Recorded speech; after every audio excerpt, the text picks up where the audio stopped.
Gente, tava na minha pensando o que eu ia falar hoje e tal, porque eu ia falar das últimas leituras. E aí eu lembrei que eu não falei de um monte de livro que eu li no ano passado, não fiz o resumão de um monte de livro que eu falei no ano passado. Aí eu fui olhar, e se eu fosse fazer uma lista com tudo que eu li ano passado e li em janeiro, ia ficar um vídeo de mais de 1 hora. Então eu resolvi separar. Primeiro eu vou fazer o vídeo com tudo que eu terminei de ler no ano passado, que é bastante coisa e eu não falei ainda, e no primeiro vídeo de fevereiro ou segundo vídeo de fevereiro eu falo das minhas leituras de janeiro. A propósito, se você é novo por aqui, meu nome é Tina Rambucão, esse eu me acabei de ler, sejam bem-vindos a mais um vídeo aqui do canal. Hoje falaremos das minhas últimas leituras do ano de 2022. Se você é novo por aqui, já deixa seu like, se inscreve no canal, ativa o sininho para receber coisa nova 2 vezes por semana e manda o nosso conteúdo para o máximo de pessoas que gostam de literatura que você conheça. Isso ajuda demais o canal a continuar crescendo. Se você quiser comprar um monte de livro, ou um biquíni de bolinha, ou uma sunga de bolinha, use o link do canal, está na descrição do vídeo e receba uma pequena comissão em cima de sua compra. Você não paga nada, eu reinvisto por aqui, melhorando o canal. Avisos dados, vamos lá, vamos começar a falar desses 9 livros que eu terminei de ler ainda em 2022. Com, acho que, 2 favoritos. Tem tanto tempo que eu li esses livros que alguns deles ficaram no Brasil, pra vocês terem ideia de quanto tempo eu tô acumulando livros sem falar aqui. O primeiro deles foi Modus Operandi, da Carol Moreira e da Mabê Bonafé. Gente, Modus Operandi foi um livro que fez muito barulho no ano passado. É basicamente uma coletânea, um manual de serial killers e a estrutura por trás das investigações sobre os serial killers, as diferentes doenças psicológicas que acabam influenciando nessas pessoas se tornarem serial killers e fatores ambientais também. E aí nisso nós temos acesso a tudo isso, mais os estudos de casos de cada um dos serial killers. E aí eu peguei esse livro super animado, porque eu assisto muito documentário e alguns desses documentários são de true crime. Então eu estava muito animado para pegar ele e valeu a leitura. Eu dei, se eu não me engano, 4 estrelas para ele. Foi uma leitura muito interessante, mesmo que na parte que estamos tratando das coisas mais básicas, como tipos de agentes públicos envolvidos nas investigações, ou tipos de crimes, e demora um pouco para entrar nos estudos de caso, ainda assim vale muito a pena. No início pode parecer um pouco moroso, um pouco lento por causa disso, mas quando a gente entra nos estudos de caso e associa tudo que a gente leu antes, como os policiais trabalham, como os diferentes aspectos da psicologia entram em cena, quando tudo isso que a gente aprendeu entra nos estudos de caso, tudo fica muito mais compreensível, sabe? Então eu acho que faz muito sentido sacrificar, não digo nem sacrificar porque não afeta tanto assim o livro, mas sacrificar a fluidez dele no início para que a gente tenha uma experiência muito melhor do meio para o final. Nem meio gente, do segundo terço para o final. Eu acompanho a Carol há muito tempo, antes até de ela fazer os vídeos com a Mika com 3 N's no final, sobre Game of Thrones. Então, foi muito legal ver esse outro lado dela, sabe? Foi muito interessante, eu gostei demais. Eu fiquei me cagando de medo, eu não sei nem se eu posso falar essa palavra aqui, mas foi exatamente como eu fiquei. Porque eu lembro que, em certo momento da minha leitura, eu fiquei tão assustado, não diria assustado, eu esqueci a palavra me fugiu, mas eu entrei no Uber para ir pro CrossFit. E nesse negócio de entrar no Uber para ir pro CrossFit, eu fiquei, e se esse motorista for um serial killer? Por quê? E aí você começa a procurar traços de comportamento em todo mundo ao seu redor, porque você leu no livro, e você começa a ficar um pouco paranoico. A palavra é paranoico. Mas assim, excelente leitura. Vão entendendo isso, que o início é um pouco lento, mas vale a pena ler este início para entender todo o resto, tá bom? O segundo que eu tenho aqui é Garotas de Sorte, da Charlotte Nicole Davis, que eu recebi por engano da Planeta. Essa é uma fantasia que deveria ser uma fantasia velho oeste. É uma fantasia velho oeste na estética, tá, gente? Não acontece necessariamente no velho oeste norte-americano. mas na estética de Velho Oeste, uma fantasia, onde nós acompanhamos mulheres que trabalham numa casa que é basicamente um prostíbulo, que elas vão desde pequenas, são criadas desde pequenas, e aí quando elas chegam na certa idade, elas são vendidas todas as noites para esses homens. Neste mundo pós-apocalíptico, distópico talvez, mas uma fantasia com bastante estética Velho Oeste. Quando elas chegam à idade em que elas vão começar a ser escravas sexuais, vamos colocar os nomes onde eles devem estar, elas recebem uma tatuagem mágica que, se elas cobrem essa tatuagem, a tatuagem dói, a tatuagem queima, de uma forma que elas fiquem marcadas como prostitutas. Eles não usam esse termo no livro, mas eu li esse livro há tanto tempo que eu não me lembro do termo. E assim, eu tava muito animado, gente, pra ele. Muito animado. Porque é uma coisa diferente. Eu sempre falo que eu sempre busco livros com estéticas, universos, personagens diferentes. Porque fantasia acaba caindo muito naquela mesma coisa do príncipe, da princesa, do rei, da guerra.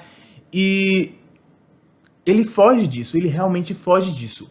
Porém, ele é extremamente repetitivo. A coisa dura por dias, sabe? É um livro que, por seu tamanho, eu achei que eu leria em 2 dias e durou mais que isso, porque você meio que perde aquele impulso de continuar lendo. Nesse livro nós acompanhamos principalmente 2 irmãs, uma mais velha e uma mais nova, as 2 moram numa casa dessas, e a mais nova acaba acidentalmente matando um cliente e elas precisam fugir. E quando elas fogem, elas levam outras pessoas com elas. Nós acompanhamos essa fuga delas. E é uma fuga um tanto repetitiva. É muito corre, faz alguma coisa, volta a correr, faz alguma coisa. Normalmente essa faz alguma coisa é muito similar, sabe? Essas coisas se repetem. Fora que algumas atitudes não fazem sentido. Se você está sendo perseguido da forma como elas estão sendo perseguidas, porque essa tatuagem é principalmente para que elas não possam fugir, e quando tenta cobrir, queima, elas cometem erros assim que não fazem sentido. Tipo, sei lá, estou sendo perseguida, eu acabei de avistar as pessoas que estão me perseguindo, vou parar para dormir, ok, faz sentido, vou acender uma fogueira. Faz sentido acender uma fogueira numa situação dessas? Não faz, né? Então, mas isso é bem coadjuvante no meu problema com o livro. O meu problema com o livro é, de fato, o ritmo dele, ou a falta de ritmo dele. Ele é muito repetitivo e acaba se tornando bem cansativo. A personagem da irmã mais velha é muito difícil de lidar, a gente entende porque ela é como é. Existe uma tentativa de transformar ela numa personagem real, tridimensional, mas por uma questão de exagero, ela acaba se tornando uma personagem de uma personalidade só. Isso também acabou me cansando durante o livro. Não é um livro que eu não gostei, mas é um livro que eu esperava mais movimento, mais acontecimentos, mais, sabe? Infelizmente. No final das contas, eu dei 3 estrelas pra ele. Já conversamos aqui, 3 estrelas pra mim não é uma nota ruim. Só que, mais uma vez, eu esperava mais. Depois dele, eu li Fun Home, da Alison Bechdel, que é um HQ sobre uma filha que se assume lésbica para um pai que, por muitos anos, esteve no armário, mas descobre-se que é gay. Esse pai comete suicídio e ela tem que arcar com esse peso na vida dela. O peso do suicídio do pai e da história prévia entre eles, que nós também acompanhamos. É um quadrinho de formação, então nós acompanhamos toda a história dela, todos os traumas envolvidos por esse relacionamento difícil, principalmente com o pai. Eu dei 4 estrelas e meia para Fun Home. Foi uma leitura interessante. Não sei se me entreteu tanto, mas me informou muito, sabe? É uma coisa assim... Ele é vendido como uma tragicomédia, mas eu achei muito mais trágica do que comédia. Tudo pra mim cheira a trágico nele. A história da Alison, que é a história da própria autora, a história real da autora, é muito triste como as coisas evoluem, como as coisas andam, como tudo que ela... Como esse prédio que a vida dela é construído, tijolo por tijolo, nós acompanhamos tudo isso. Eu só não dei 5 estrelas, favoritei, porque eu acho que às vezes ela dá atenção a algumas coisas, quando na verdade eu queria ver outras, sabe? Ela fica muitas páginas falando sobre um mesmo ponto repetitivamente, e eu queria ver outros pontos daquela vida dela. Mas fora isso, é muito interessante, é algo que eu recomendo todo mundo a ler, porque, porque é algo muito atípico, sabe? Muito diferente e é baseado na vida de uma pessoa real. Em seguida tivemos Lua de Sangue, da N.K. Jemisin, um livro que inclusive entrou na minha lista de melhores do ano. Nesse livro nós acompanhamos um sacerdote. Esse sacerdote é responsável por coletar os sonhos das pessoas, levando elas a um universo de sonhos eternos.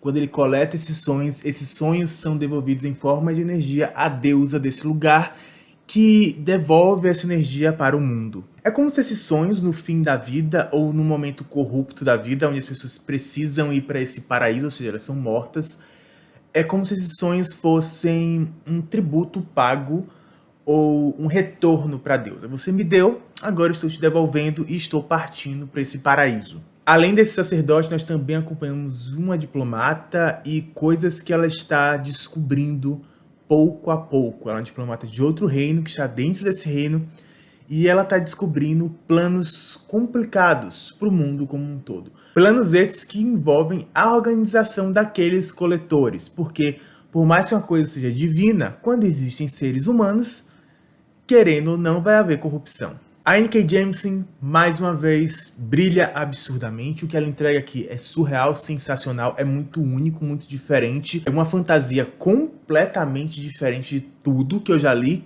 como normalmente acontece com ela. A Quinta Estação foi assim, agora foi assim novamente. Então eu acho que é um padrão dela tentar inovar o tempo inteiro. Mais uma vez, é um livro que não é a coisa mais fácil do mundo. Ela tem uma escrita que às vezes é muito difícil. Em alguns trechos ela complica, principalmente no início dos livros dela. Mas quando você entende o todo, puxa, é absurdo. O que essa mulher consegue fazer, o que essa mulher consegue construir. O nível do texto dela, e esse é um dos livros mais antigos dela, tá? É surreal.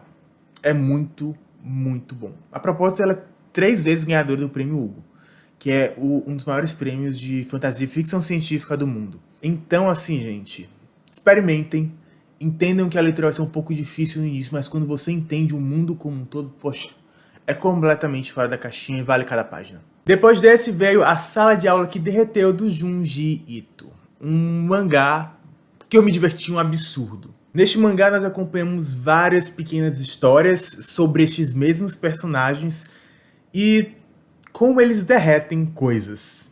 Parece simples, mas é bem legal. E as histórias, cada uma delas parte basicamente desse ponto. Só que é tão legal, porque assim, ele consegue misturar toda aquela coisa escatológica, nojenta, com algo assustador e engraçado.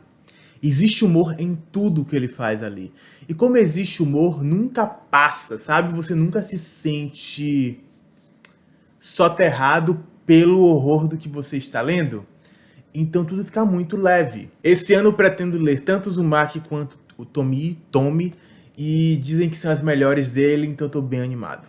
Eu dei 3,5, eu dei 4 estrelas. Depois disso eu li Avatar, A Lenda de Aang, As Histórias Perdidas. As Aventuras Perdidas, desculpe. Nesse quadrinho nós acompanhamos pequenas histórias, algumas pequenas mesmo, de uma página de Avatar, o desenho Avatar. Ele é muito bonito por dentro, é muito colorido, os desenhos são bem parecidos com o que a gente vê na TV.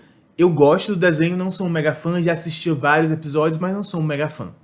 Se eu fosse um mega fã, eu com certeza aproveitaria 1000 vezes mais esse quadrinho. Justamente por haverem essas pequenas histórias sem conexão temporal, sem nada, eu me peguei completamente perdido, inclusive porque eu não conhecia alguns dos personagens que apareciam.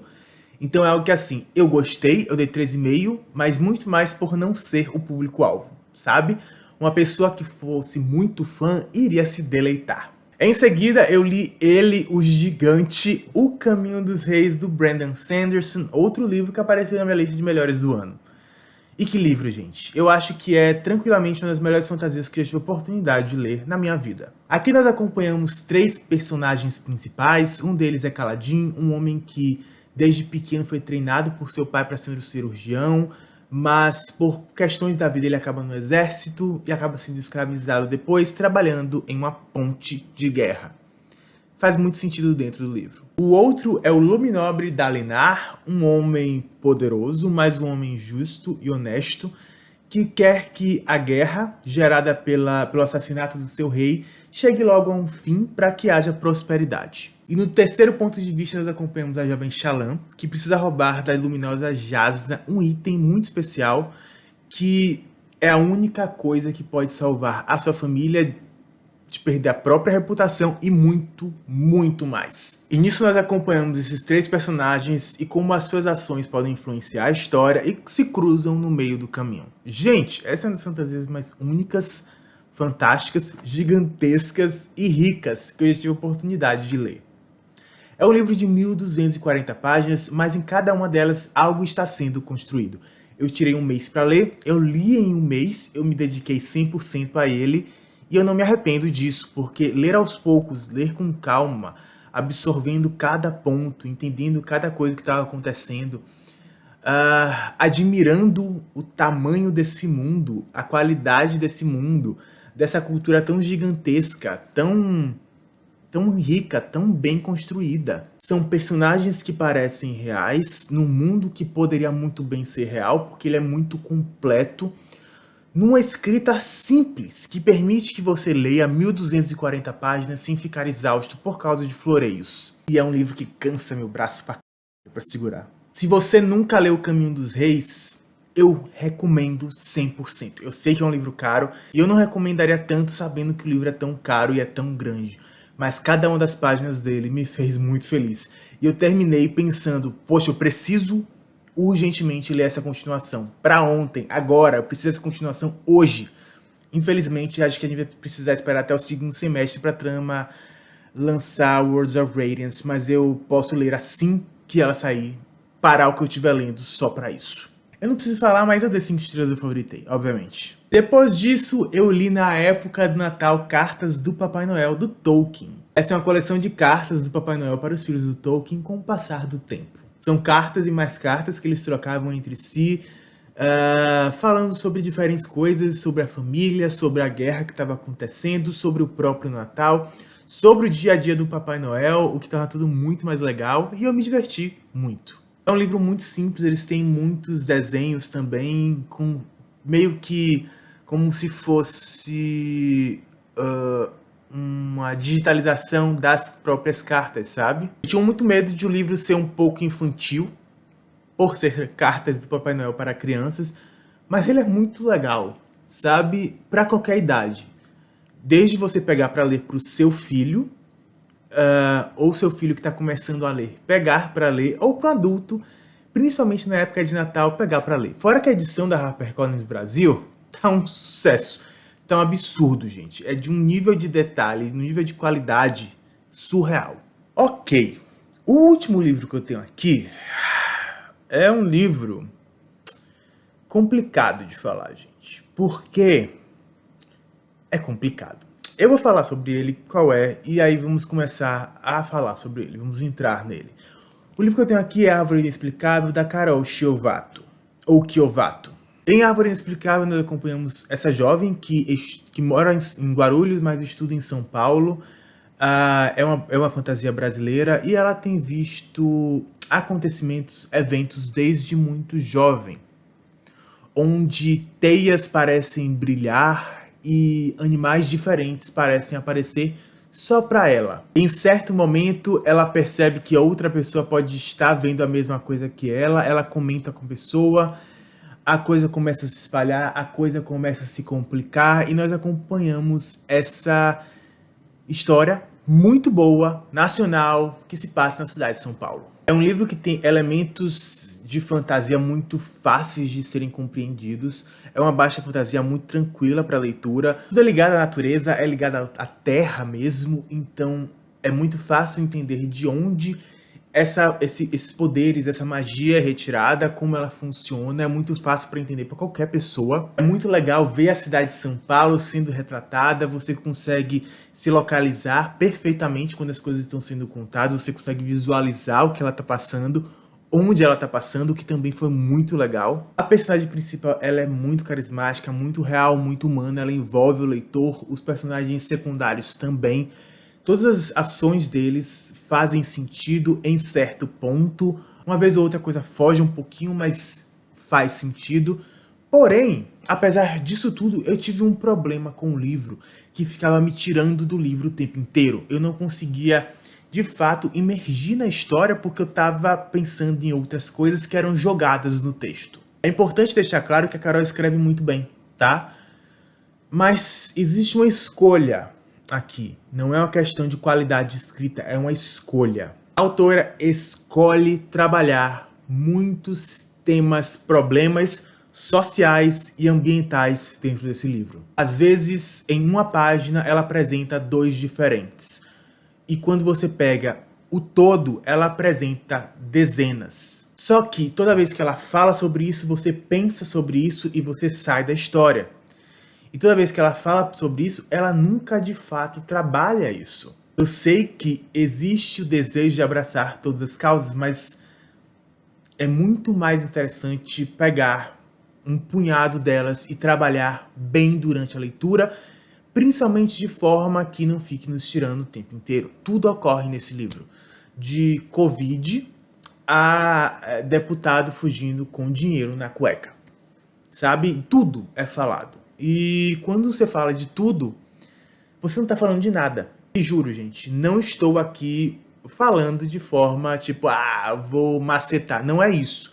É simplesmente porque é um livro que eu poderia ter dado nota muito mais alta, poderia ter gostado muito mais, poderia panfletar muito mais durante o ano se eu não tivesse sido retirado dele o tempo inteiro, tá? Mas a escrita dela é muito boa, o universo que ela criou ali, que se passa em São Paulo, é muito bom, os personagens são legais, é muito fácil, de fácil entendimento, para iniciantes de fantasia é ótimo, é um livro.